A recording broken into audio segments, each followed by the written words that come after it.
I hope that a day will come where manufacturing will once again reign here in the United States as it did once before. Hello YouTubers, Alaska Prepper here. Ladies and gentlemen, many of you probably think that I've gone crazy. What have you done, AP? Well, what you're seeing right here, ladies and gentlemen, is my latest prep. I've actually been gathering all of these parts for the last couple of weeks, if not a little more. Now, I want to tell you why it is that I got all of this now. I'm going to show you what each part is, why I got them, and the main reason I got them is because every single one of these items that you see here, with the exception of one item, has the same thing in common. And I'm going to go ahead and go over that with you here in a minute. But first, let me tell you why I went ahead and got all of these replacement parts for a couple of my vehicles, for my Suburban and my wife's truck. And I am going to do the same thing for my Toyota Tundra prepper truck here as soon as I recover from the expense that it cost me to get all of this. So as soon as I found out that the United States government was going to start imposing sanctions on countries, i.e. on Russia, and on any country that did not stand by the sanctions that the U.S. was imposing on Russia, I told myself, what is going to happen when all of these other countries have so much to lose by following and standing by the sanctions that we are imposing on Russia? What are we going to do when they finally say no, because we have to feed our people? So we cannot stand by those sanctions. For example, Germany, I believe, gets like 45% of its natural gas from Russia. Now, is it very fair to Germany that we impose sanctions on them from being able to purchase from Russia, and now they have to purchase it from us at a very much higher cost than what they were purchasing it from Russia before? Now, this is not a video about geopolitics, but that is what got my thoughts going on why I should get all of these parts now. We all know that parts break down.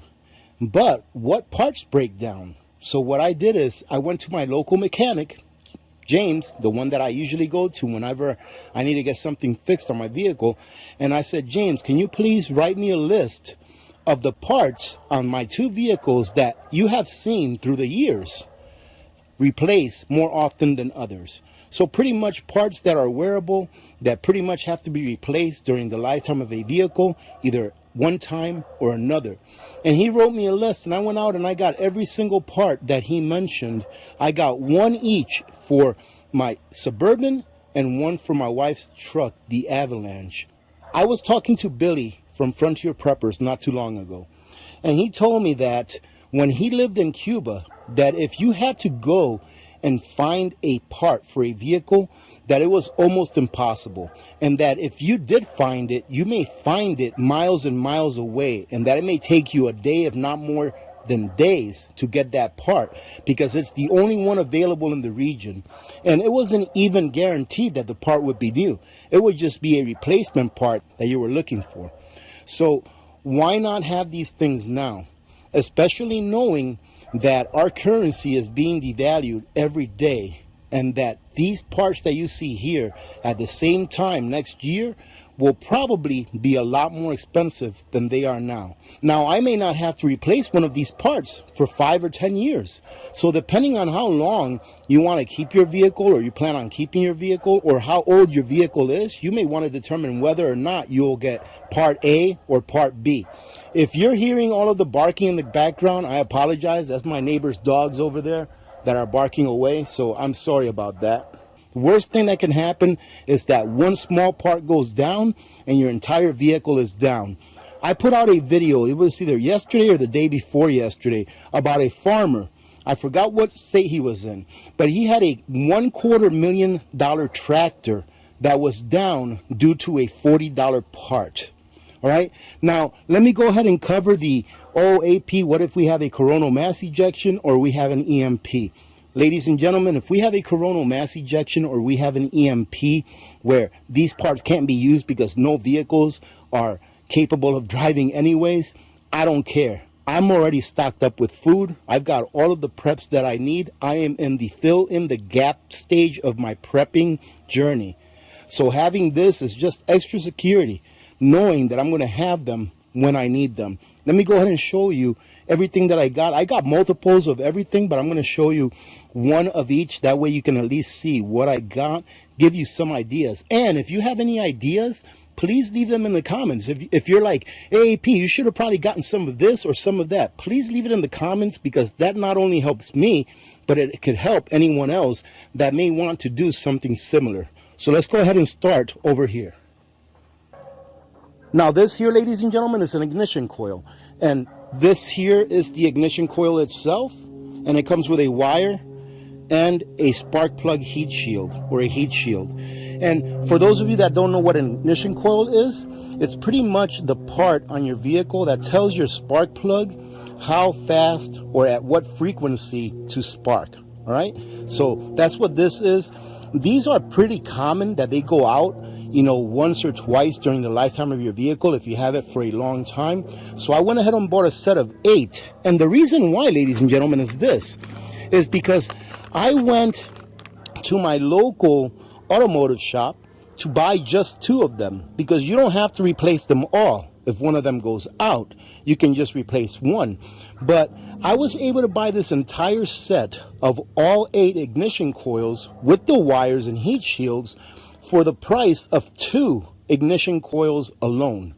I also got some spark plugs, ladies and gentlemen, and I got spark plugs for both the Avalanche and for the Suburban. And I also was able to pick up a set of spark plugs for the Toyota. I got 8 of each, i.e. I have 8-cylinder engines on both of them. Now, just to show you another style of ignition coil, this is the ignition coil that is used on my Toyota Tundra. I was able to find these at a good price as well, so I went ahead and picked them up. And you can see that these are a little different than the ones that the Chevys take. I do have to go back to my computer and the receipts that I have and look up all of the numbers so that I can label each one of these parts so that I can match it to whatever truck and vehicle it goes to. All right, that's one thing that I will have to do. I will catalog everything. That way they can already be on there. And what I will also do is when I'm done here today, I'm going to go ahead and put everything back in its original box. And I'm also going to label the box and then wrap everything in plastic bags, because this is all going to go under my tent and more than likely inside of totes. That way it'll be double protected against any moisture. Now, I can understand, ladies and gentlemen, how some people may think that this is overkill, but you know what? If you need it and you don't have it, big difference, isn't it? But if you already have it and something goes wrong, that's a lot less stress on your life than having to try to find one in a hurry. And having a vehicle to be able to get around, especially if it's an emergency, in my opinion, extremely important, especially for my Tundra. So I do need to make these purchases for my Tundra as soon as possible, because my Tundra is what I use to collect my water or to go do my water hauls. Now, my Suburban can be used for that as well, but I'd rather use the Tundra because that's what it's for, along with running my soon-to-be homestead. Now, what you're looking at here is an alternator. And this alternator will go to my Chevy Suburban. And as you can see back there, that alternator back there will go to the Avalanche. So I ended up getting a couple of alternators, one for each. And guess what? Don't ever have to worry about getting an alternator if I can't find it later on. You're going to need at least one serpentine belt change throughout the life of the vehicle, at least one. So I went ahead and got one for each vehicle as well. So I decided to only get front brakes for each of my trucks. So these are both front brakes, one for the Suburban, one for the Avalanche. And let me tell you why I got these brakes right here. These are the cheaper ones, right? I didn't get them because they were cheaper. But in my opinion, and let me know what you think, because I'm sure we have some mechanics out there. In my opinion, I would rather purchase more brake pads than purchase rotors. All right, I do understand that the rotors that they make nowadays are probably a lot better than they used to be in the past, but the fancier brake pads that I believe are made out of porcelain, don't quote me on that, but I believe are made out of porcelain. It's a much harder material, and from what I heard, I've never seen it, but from what I've heard, those porcelain brake pads kind of dig into the rotors a little more, making them go bad faster. I've always used the cheaper ones on my vehicles, and both of the rotors on those vehicles look fine. And the rear rotors, they only carry about 25-30% of the stopping power, so they wear out a lot less than these do. That's why I just got the brake pads for the front. Another thing, ladies and gentlemen, that James told me that goes out pretty often through the life of one of these Chevy vehicles that I have are starters. Now, this is a starter. Whenever you turn on your ignition and you hear that cranking, this is what you're hearing right here. This is cranking your engine so that it can start and so that it can get a spark. All right. And these starters are both brand new starters and not remanufactured. So these things are actually pretty easy to put in. Most of the stuff that I've shown you so far, ladies and gentlemen, I can do myself. In this point in my life, if I can afford to pay somebody to do it, I'm more than happy to do so. But in the worst case scenario, I can literally put these in myself. This is really not difficult work to do, which is another reason why I was pretty comfortable with purchasing all of these items in advance. Now here we have a wheel hub. And a wheel hub is pretty much a bearing. It's a sealed bearing, and is what allows your front wheels or your rear wheels, depending on which ones you got, to rotate freely without a lot of friction. And these are also not very difficult to replace. Sometimes taking them off can be a challenge. You might have to get a torch or something like that because it may be rusted on, but they're not very difficult to replace. And this is something that if it goes bad on your vehicle, it can actually be unsafe to drive your vehicle with a bad wheel hub. All right, and the way that you know that these are going bad is that you'll start to hear a burring sound every time that you're going down the road. More likely your wheel hub is going bad. But I'm only showing you one here. I ended up getting one for the Toyota, which is this one, and then I ended up getting a couple for each, the Suburban and the Avalanche. Now I ended up getting a couple of thermostats for each vehicle, and I only got one for the Tundra. But let me just go ahead and show you that I ended up getting some thermostats with the housing in it, and I also ended up getting just the thermostat. And the reason that I did that is because if you ever have your vehicle serviced, or let's say, for example, that you have a leak on a radiator or something like that, and you need to go ahead and refill it, in my opinion, it's always a good idea to put on a new thermostat if you have to. So I've got a couple of each there. They're both different with different housings, but they will do the job. Here's the other one right here. Now, ladies and gentlemen, before I show you any other parts, I want to show you a new item that I found that I think is awesome. You all have heard me say before that I really like to carry electrical tape in my vehicle, more so than I like to carry duct tape, because electrical tape is so very versatile and a lot easier to use than duct tape, especially during the winter time. So I went ahead and found this electrical tape right here. And this is a wire harness tape, but it's an electrical tape really. And what makes it different than regular electric tape, I'm not sure if you'll be able to see this, but it has a cloth on the outside. Instead of it being a plastic on the outside, it is a cloth. And if you've ever taken electrical tape off of wires or off of anything that's been on there for a long time, you know that it can get kind of gooey and kind of nasty and brittle. Well, this doesn't do that. And it is rated for heat as well. So I went ahead and bought some of these. This one here is going to go in my truck because I don't have electrical tape in there right now. But that's where this one's going to go. The rest I'm going to go ahead and put away. This is probably one of the handiest things that I carry around with me in my vehicles. Now, another thing that goes bad on vehicles, not on a regular basis, but more often than other parts, are water pumps. And as you can see, I have a couple of water pumps, one for my Avalanche and one for my Suburban.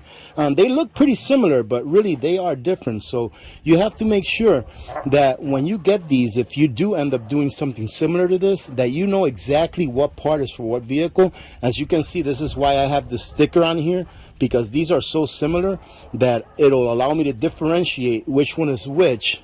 That way I can put it back in the right box and then label it correctly. And with the water pumps, you get a little kit like this, a little gasket kit, which is always good to have. You want to make sure you remember these things too. And, you know, that's why it's always good. I've always said that when I move to a new town, I always want to find myself a good barber that I can always go to and a new mechanic. And of course, a new coin shop that you can go to, people that you can trust.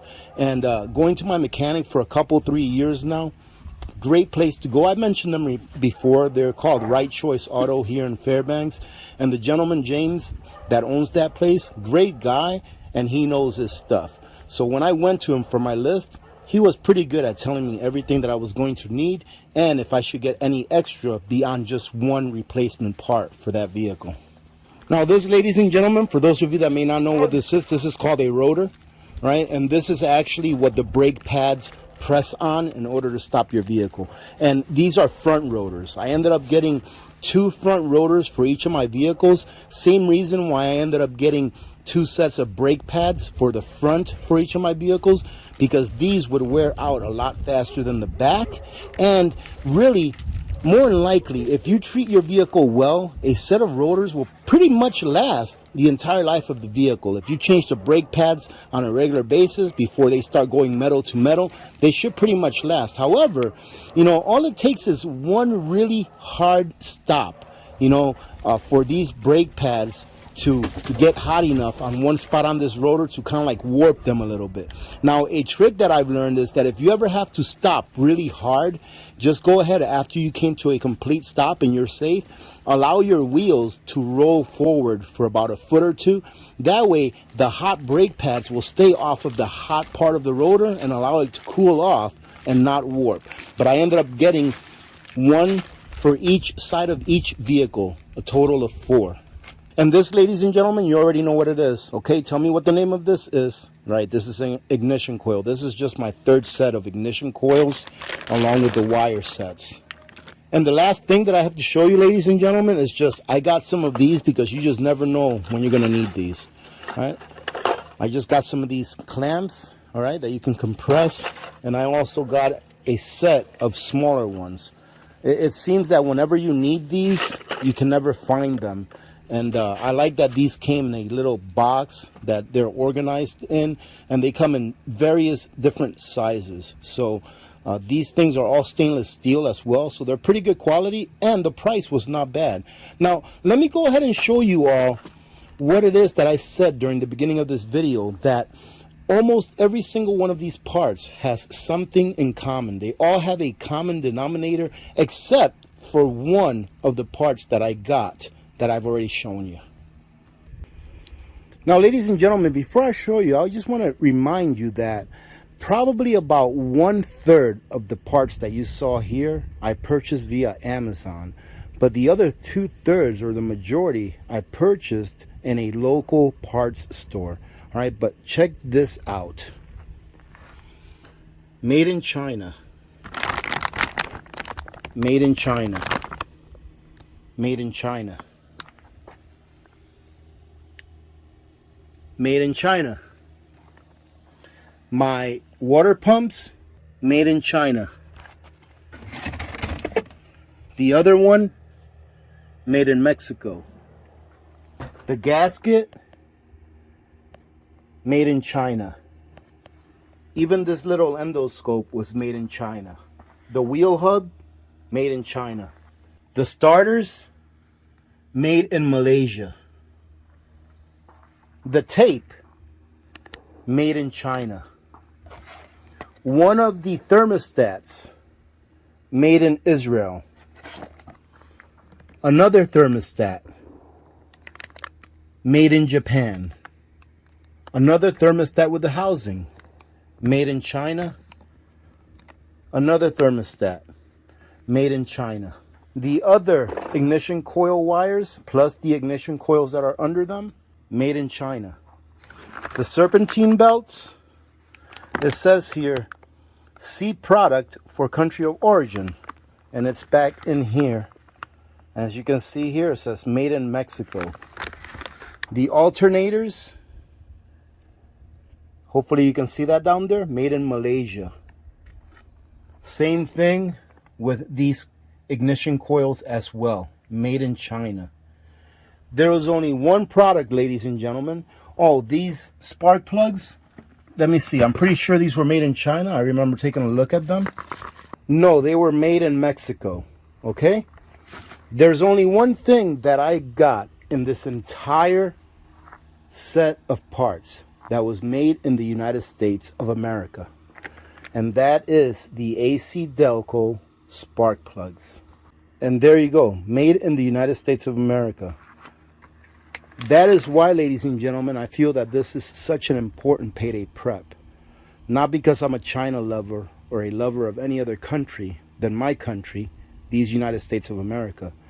But if we do have some kind of international conflict where a lot of countries are against each other, in these United States, we have come to a point in our history where a lot of the things that we consume are not manufactured here. Where are you going to get them? If we have countries sanctioning us, imagine that. There could come a day where countries sanction us. Where are we going to get these things? And these are not play toys. These are not things that we play with. These are things that we actually need. So where are you going to get your spare parts should you need them in the future and we cannot import them? I hope that a day will come where manufacturing will once again reign here in the United States as it did once before. But for now, ladies and gentlemen, we are really at the mercy of those countries that we import from. That's why I feel that this payday prep is so important, and that's why I wanted to share with you. Having said that, I really do hope that you got something out of this. If you notice a part or something that I missed that I should have, let me know. I do have a bunch of windshield wipers that I purchased a couple of years ago. I've got enough for about 2 for each vehicle. I usually get them whenever they're on sale at Costco. And I didn't show you those because I've showed those before in previous payday preps throughout the years. So I do have that. I'm sure there's a lot of other things that you can get. For example, I do have extra oil. I actually ordered enough oil to do an oil change on each of my vehicles for at least 2 years. And I already have some oil set back. I also ordered some additional oil filters, all right, because I already had some, but I've gone through some of them. So I ordered some additional oil filters for the Suburban, I believe. Yes, for the Suburban, because I already had plenty for the Chevy. And I did buy some oil filters for the Toyota, for the Tundra here a while back. So I do have some of those. I have some oil. I do have some extra antifreeze, all right, or coolant liquid. And I do have some extra brake fluid. So I have those things, but I didn't show them here because I've shown those things in the past as I've gotten them little by little. So let me know if you have some input. Other than that, again, I hope you got something out of this video and it gets your mind juices flowing as to maybe something that you may want to think about in getting yourselves. Remember to be good to each other. When good people do good things happen. Remember to reach one, teach one, and repeat. If we all did this, the world would be a better place, and you know that it will be a better place. Many blessings to all of you and your families. I'm Alaska Prepper. I'm out.